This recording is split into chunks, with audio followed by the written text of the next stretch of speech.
సుమన్ టీవీలో మీ business promotions కోసం ఈ కింది నెంబర్ను సంప్రదించగలరు.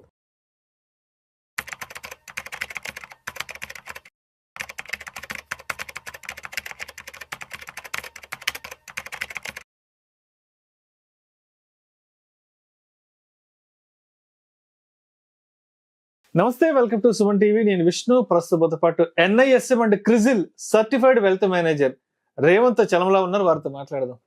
నమస్తే రేవంత్. నమస్తే అండి. రేవంత్, మార్కెట్ల పరిస్థితి చూస్తున్నాం, కంప్లీట్ బేర్ టెరిటరీలోకి వెళ్ళిపోయినాయి. అంటే బేర్ ట్రాప్ అంటారు, బట్ అనకూడదు కూడా బేర్ ట్రాప్ అని. Bear territory. అయితే ఇప్పుడు ఒక్కసారి స్టాక్ స్పెసిఫిక్ మాట్లాడుకుందాం. అసలు ఏ స్టాక్స్ లో విపరీతమైన బ్లడ్ బాత్ జరుగుతుంది అంటారు? ఒక్కసారి మీ వ్యక్తిగత విషయానికి వస్తే, మీ పర్సనల్ ట్రేడింగ్ విషయానికి వస్తే, ఇంత బ్లడ్ బాత్ టైంలో మీ యొక్క స్టాక్ స్పెసిఫిక్ సెలక్షన్ ఎలా ఉంటుంది? అసలు మీ గురించి ఒకసారి చెప్పండి. అంటే ఇలాంటి మార్కెట్స్ మీరు ఎలా హ్యాండిల్ చేస్తున్నారు? అసలు యాక్చువల్ గా బుల్ మార్కెట్ ఉన్నప్పుడే హ్యాండిల్ చేయడం కష్టం. ఏం ఆపర్చునిటీ ఉంటదండి? ఎక్కడ ఆపర్చునిటీ దొరకదు. బుల్ మార్కెట్ ఎట్లాంటిది అంటే రన్నింగ్ బస్ లాంటిది. పట్టుకోవడం కష్టం. అంతే, ఎక్కుతాం లేదా కింద పడతాం. బస్ కింద అంతే, బస్ కింద పడవచ్చు, ఎక్కడైనా పడవచ్చు. బేర్ మార్కెట్ లోనే మనకు ఆపర్చునిటీస్ దొరుకుతాయి. నాకు బుల్ మార్కెట్ డెఫినెట్ గా ఉండాలి. ఎందుకు? ఎంటర్ అయ్యాక ప్రాఫిట్స్ కావాలి కాబట్టి. కానీ అట్లా కన్సిస్టెంట్ గా పరిగెడుతూ ఉంటే మనకేం ఆపర్చునిటీ దొరుకుతుంది? మార్కెట్స్ పైకి వెళ్ళాలి, ప్రాఫిట్ బుక్ చేసుకోవాలి, కిందకి రావాలి, మళ్ళీ మనం ఎంటర్ అవ్వాలి. అదే కదా సిరీస్ అనేది. ఎప్పుడైనా అది రియల్ ఎస్టేటే కానివ్వండి, లేకపోతే మార్కెట్సే కానివ్వండి, పెట్టట్లు వదిలేస్తే అయితే రిటర్న్ వస్తుంది, లేకపోతే లేదు.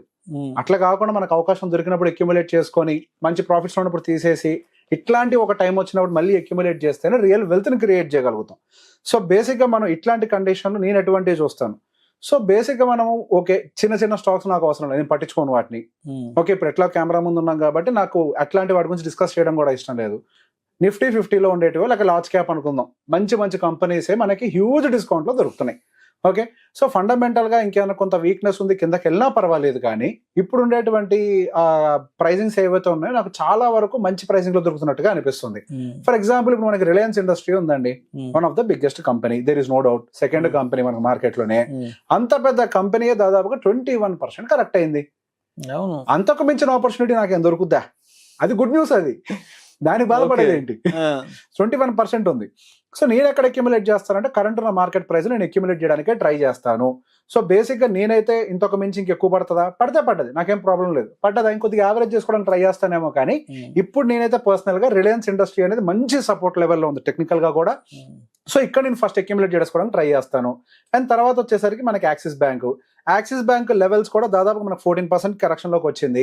మనకి కంపారిటివ్ టు మనకి అదర్ కొటాక్ బ్యాంక్, వీటితో కంపేర్ చేస్తే కొంత ర్యాలీ అయినప్పటికీ ఇప్పుడు కొద్ది కరెక్షన్ ట్రిగ్గర్ అయింది. కాబట్టి అగ్రెసివ్ గా కాకుండా కొంత పోర్షన్ వరకు నేను ఇప్పుడు పర్టికులర్ గా యాక్సిస్ బ్యాంక్ లో అక్యుములేట్ చేయడానికి ట్రై చేస్తాను. అండ్ కొటాక్ బ్యాంక్ విషయంలోకి వచ్చేసరికి మనకి చాలా నాళ్ళ నుంచి అది మంచి కన్సాలిడేషన్ లోనే ఉంది.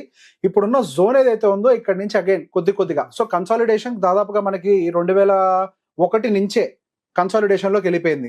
సో బేసిక్ గా దాని కన్సాలిడేషన్ స్టార్ట్ అయిన తర్వాత ఏదైతే బేస్ లెవెల్ ఉందో ఇప్పుడు అగైన్ ఆ బేస్ లెవెల్ కి వచ్చింది. సో ఆల్రెడీ వాల్యుయేషన్ పరంగా ఎక్కువ తక్కువ ఏం లేదు కాబట్టి అగైన్ బేస్ లెవెల్ లోకి వచ్చింది. కాబట్టి టెక్నికల్ గా అది కూడా నేను టెక్నికల్ గా కూడా స్ట్రాంగ్ గా చూస్తాను. ఫండమెంటల్లీ కొటాక్ బ్యాంక్ అనేది వీకర్ కంపెనీ కాదు. అండ్ నెక్స్ట్ వచ్చేసరికి మనకి హిందుస్థాన్ యూనిలివర్ అందరికి చాలా మందికి ఫేవరబుల్ కంపెనీ, మ్యూచువల్ ఫండ్స్ లో కూడా చాలా మందికి ఫేవరబుల్ కంపెనీ. అట్లాంటి కంపెనీ 21% కరెక్ట్ అయింది. కన్సంప్షన్ ఇండస్ట్రీలో HUL, అసలు HUL అనేది one of the favourable company, అందరికి చాలా ఫేవరెట్. సో ఇప్పుడున్న కరెంట్ మార్కెట్ ప్రైస్ తో కంపేర్ చేస్తే ఇప్పుడు కొద్దిగా అక్యుములేట్ చేసినా గానీ నేను పర్టికులర్ గా ఎంట్రీ జోన్ వచ్చేసరికి 2340 దగ్గర నుంచి మంచి ఎంట్రీ జోన్ గా నేను పరిగణిస్తాను. అక్కడికి వస్తే నేను కొద్దిగా అక్యుములేట్ చేయడానికి ట్రై చేస్తాను. నెక్స్ట్ బజాజ్ ఫైనాన్స్ కూడా ఒక రకంగా చాన్నాళ్ళ నుంచి మనకు దాదాపుగా 2021 టైం నుంచి మన కన్సాలిడేషన్ లోనే ఉంది. ఫైనాన్స్ సెక్టర్ అంతా కూడా పెద్దగా ఏమి ర్యాలీ కాలేదు. సో ఫైనాన్స్ సెక్టర్ లో కూడా రీసెంట్ హై నుంచి అగైన్ కరెక్షన్ వచ్చింది. అది బజాజ్ ఫైనాన్స్ లో మనకి NBFCs లో one of the biggest NBFCs మనకి బజాజ్ రిలేటెడ్. అట్లాంటి ఒక స్టాక్ కూడా దాదాపు 20% కరెక్ట్ అయింది. ఇప్పుడున్న ప్రైసింగ్ నుంచి నేను అక్యుములేషన్ చేసుకోవడానికి నేను హ్యాపీగా ఉంటాను. దాదాపుగా 6550 దగ్గర ఉంది. I'm happy to accumulate from this price. And మనకి ఏషియన్ పెయింట్స్ చాలా మందికి ఫేవరెట్. ఏషియన్ పెయింట్స్ ని కళ్ళు మూసుకొని కొనుక్కోండి అని చెప్పుకునేది ఒక స్టాక్. అది కూడా దాదాపుగా 2021 జూన్ ఆ టైం నుంచి అది కూడా కన్సాలిడేషన్, అందులో కూడా మూమెంటం లేదు. అందులో కూడా దాదాపుగా ఇప్పుడు 30% కరెక్షన్ కి వచ్చింది. కాకపోతే ఒక్క చిన్న ప్రాబ్లం ఏంటి అని అంటే అది అన్ని నెలల నుంచి అన్ని సంవత్సరాల నుంచి కన్సాలిడేషన్ ఏదైతే జరిగిందో ఆ జోన్ ని కొద్దిగా బ్రేక్ డౌన్ చేసింది. అది నాకు కొంచెం ఇన్కన్వీనియన్స్ కనిపిస్తుంది. ఇప్పుడు దాదాపుగా 2483 దగ్గర ఉంది. అది కనుక 2300 లెవెల్కి వచ్చింది అని అంటే మాత్రం 2350 బిలో ఆ లెవెల్కి వచ్చిందంటే మాత్రం నేను పర్సనల్ గా అక్యుములేషన్ కి పర్ఫెక్ట్ గా చూస్తాను. ఎందుకంటే అది బ్రేక్ చేసింది కింద లెవెల్ ని. అది టెక్నికల్ కొంత వీక్నెస్. టైటాన్ చాలా మందికి ఫేవరబుల్ కంపెనీ. అగైన్ అది కూడా ఒక మంచి సపోర్ట్ లెవెల్లో ఉంది. దాదాపుగా 17% కరెక్షన్ గురైంది. సో నా పాయింట్ ఆఫ్ వ్యూలో ఇప్పుడు కొంత పోర్షన్ అక్యుములేట్ చేయొచ్చు 3150 దగ్గర. ఒకవేళ ఇంకొంచెం కిందకు వచ్చినా గానీ 2800 దగ్గర ఇంకొక అక్యుములేషన్ జోన్ నాకు కనిపిస్తుంది. బిగ్ బుల్ రాకేష్ జుంజున్ వాళ్ళ ఫేవరెట్ ఆయన తీసుకెళ్ళింది అది. అట్లాంటి దాంట్లో 30% కరెక్షన్ కి వచ్చింది.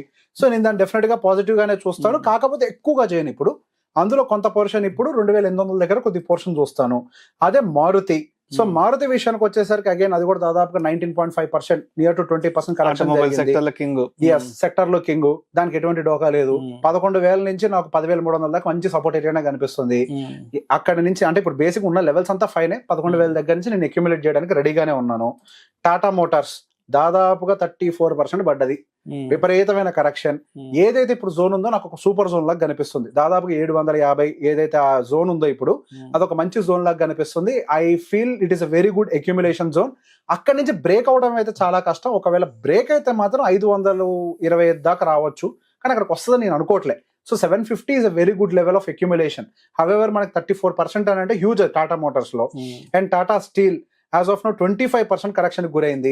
కాకపోతే ఇప్పుడున్న లెవెల్ నాకు అక్యుములేషన్ కి అంత ఫేవరబుల్ గా కనిపించట్లేదు. 125 ఆ లెవెల్స్ లోకి వస్తే అక్యుములేషన్ కి పాసిబిలిటీ ఉంటుంది. అండ్ అల్ట్రాటెక్ సిమెంట్ దాదాపుగా 11% కొంచెమే కరెక్ట్ అయింది, పెద్దగా ఏం లేదు. కానీ నాకు అక్యుములేషన్ పాయింట్ అయితే 10,000 దగ్గర కనిపిస్తుంది. ఇప్పుడు కరెంట్ 10,700 దగ్గర ఉంది. 10,000కి వస్తే అక్యుములేషన్ కి చూస్తాను. అదేవిధంగా ఇండస్ ఇండ్ బ్యాంక్ దాదాపు 40% కరెక్ట్ అయింది. విపరీతమైన కరెక్షన్. అది మామూలు కరెక్షన్ కాదు. 40% అంటే మామూలు కరెక్షన్ కాదు. అటు ఇటు అయిందంటే 50% ఇంకా హ్యూజ్. అదేంటి ఇప్పుడు నేను చెప్పింది రీసెంట్ హై నుంచి దాని యాక్చువల్ ఆల్ టైమ్ హై నుంచి చూస్తే అది హ్యూజ్ కరెక్షన్. ఇంకా చాలా డౌన్ లో ఉంది. దాని ఆల్ టైమ్ హై జూలై 2018లో చేసింది. అప్పటి నుంచి ఇప్పటిదాకా మళ్ళీ ఆల్ టైమ్ హైకి వెళ్ళలేదు. సో బేసిక్ గా నెక్స్ట్ మళ్ళీ రీసెంట్ హై నుంచే మళ్ళీ అది అగైన్ 40% పడ్డది. ఇప్పుడు కొద్దిగా అక్యుములేషన్ జోన్ లోకి వచ్చినట్టుగా కనిపిస్తుంది. కొంత స్టెబిలిటీ ఉంటది. ఒకవేళ అక్కడి నుంచి కూడా ఇప్పుడు 1000 రూపాయల దగ్గర నియర్ బై ఉంది. నేను దాని అక్యుములేషన్ జోన్ కింద కొంత పరిగణించి అక్కడి నుంచి కనుక బ్రేక్ డౌన్ అయితే 800 దగ్గర ఇంకొక అక్యుములేషన్ జోన్ చూస్తున్నాను. And next power grid. So power grid విషయంలోకి వచ్చేసరికి కరెంట్ ఉన్న లెవెల్స్ కూడా నాకు కొంచెం అక్యుములేషన్ జోన్ లో ఫేవరబుల్ గానే కనిపిస్తున్నాయి. It is a good company, there is no doubt. So ఇప్పుడు నేను ఏదైనా ఉన్నా కానీ పవర్ గ్రిడ్ నమ్మకంగా పెట్టుకుంటాను. ఫాల్ పరంగా చూసినా కానీ ఒక 10% ఎంతో పెద్దగా ఏమీ లేదు. సో బజాజ్ ఫిన్జో వచ్చేసరికి దాదాపుగా 20%.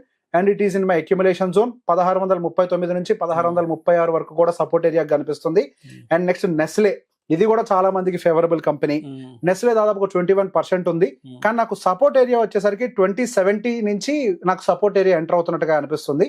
సో నేను 2100 దగ్గరకు వస్తే మాత్రం అక్యుములేషన్ కోసం బాగా ట్రై చేస్తాను. Adani energies. So Adani enterprises అంతా కూడా కొంత అక్యుములేషన్ జోన్ లో ఉన్నట్టుగానే కనిపిస్తుంది. సో అందులో మనకి రీసెంట్ హై అని అంటే అది ఎప్పుడో మనకి 2023లో చేసింది. అప్పటి నుంచి సో రీసెంట్ హై నుంచి అయితే పెద్దగా ఫాల్ లేదు, కానీ 2023 నుంచి 32% ఫాల్ ఉంది. కొంతవరకు హెవీగా బయింగ్ చేయడానికి ఇంట్రెస్ట్ చూపిన అదానీ ఎంటర్ప్రైజెస్ లో దాంట్లో వెరీ లిటిల్ పోర్షన్ కుదిరితే 1.5% 2% కి మించి నేను పోను అదానీ ఎంటర్ప్రైజెస్ కి అయితే. కోల్ ఇండియా అగైన్ ఇప్పుడు అక్యుములేషన్ జోన్ లో ఉంది. 402 రూపాయల దగ్గర మంచి అక్యుములేషన్ జోను. దాన్ని టచ్ చేసి అక్కడ నుంచి రివర్స్ అయింది. ఒకవేళ అది బ్రేక్ చేస్తే, నేను అనుకోవట్లేదు 260కి వస్తుందని, ఒకవేళ బ్రేక్ చేస్తే 260 వరకు రావడానికి స్కోప్ ఉంది. సో చేయదు అని అనుకుంటున్నాను. కానీ 402 అనేది మంచి అక్యుములేషన్ జోన్. ఇప్పుడు టచ్ చేసి కొద్దిగా రివర్స్ అయింది. ఓఎన్జీసీ కళ్ళు మూసుకొని అక్యుములేట్ చేస్తాను దీన్ని అయితే. 27% ఫాల్ అయింది. వెరీ గుడ్ సపోర్ట్ ఏరియాలో ఉన్నట్టుగా కనిపిస్తుంది. అంతకుమించి పడుతుంది అన్న నమ్మకం కూడా నాకు లేదు. సో నేను అక్యుములేట్ చేస్తా, పడ్డా నాకు భయం లేదు. ఇట్ విల్ రికవర్ అన్న నమ్మకం నాకు గట్టిగా ఉంది. అండ్ మనకి హిందాల్కో వచ్చేసరికి దాదాపుగా accumulation zone 627 rupees. So previous గా ఇక్కడ మల్టిపుల్ టైమ్స్ మనకి సపోర్ట్ అండ్ రెసిస్టెన్స్ గా రెండింటి కింద యాక్ట్ చేసిన లెవెల్ ఇది. సో టెక్నికల్ గా ఇది ఒక మంచి అక్యుములేషన్ జోన్ గా కనిపిస్తుంది. డాక్టర్ రెడ్డీస్ అగైన్ ఇప్పుడు కరెంట్ ఉన్న మార్కెట్ ప్రైస్ 1226 రూపాయలు, మంచి అక్యుములేషన్ జోన్. బజాజ్ ఆటోకి మాత్రం ఇప్పుడు 9,482 రూపీస్ దగ్గర ఒక అక్యుములేషన్ పాయింట్ చూస్తున్నాను. ఒకవేళ బై ఎనీ ఛాన్స్ కిందకి స్లిప్ అయితే 8,700 దగ్గర సూపర్ అక్యుములేషన్ కనిపిస్తుంది, అక్కడే చేస్తాను. అదాని పోర్ట్ ఒక 12 ఇప్పుడున్న జోన్ ఓకే టూ మచ్ కాదు, ఇప్పుడున్న జోన్ 1240 రూపీస్ దగ్గర నేను అక్యుమిలేషన్ జోన్ గా చూస్తున్నాను. ఎస్బీఐ లైఫ్ 1529 రూపీస్ దగ్గర అక్యుమిలేషన్ జోన్. సిప్లా దాదాపుగా అది కూడా మనకి 11% పడ్డది. సో ఇది కూడా మంచి అక్యుమిలేషన్ జోన్ లో ఇంకా లేదు యాజ్ ఆఫ్ నౌ. 1427 వస్తే అక్యుమిలేషన్ పాయింట్ గా చూస్తున్నాము. బ్రిటానియా విపరీతమైన రెడ్ క్యాండిల్ ఫామ్ చేసింది, 24% హై నుంచి పడ్డది, ఇప్పుడు మంచి సపోర్ట్ ఏరియాలో ఉన్నట్టుగా కనిపిస్తుంది. నేను ఈ పాయింట్ లో బ్రిటానియా అక్యుమిలేట్ చేసుకోవడం కంఫర్టబుల్ గా ఫీల్ అవుతాను, నేను దాని గురించి భయపడను. టాటా కన్జంప్షన్ కి సంబంధించి, టాటా కన్స్యూమర్ ప్రోడక్ట్ కి సంబంధించి మంచి అక్యుమిలేషన్ జోన్, హై నుంచి 26% పడ్డది. అండ్ ఇప్పుడు ఏదైతే 925 రూపీస్ ఉందో అది ఒక మంచి అక్యుమిలేషన్ జోన్. హీరో మోటార్స్ అందరికి ఫేవరబుల్ కంపెనీయే. సో హీరో మోటార్స్ కూడా దాని హై నుంచి 26% పడ్డది, అక్యుమిలేషన్ జోన్ లోనే ఉంది.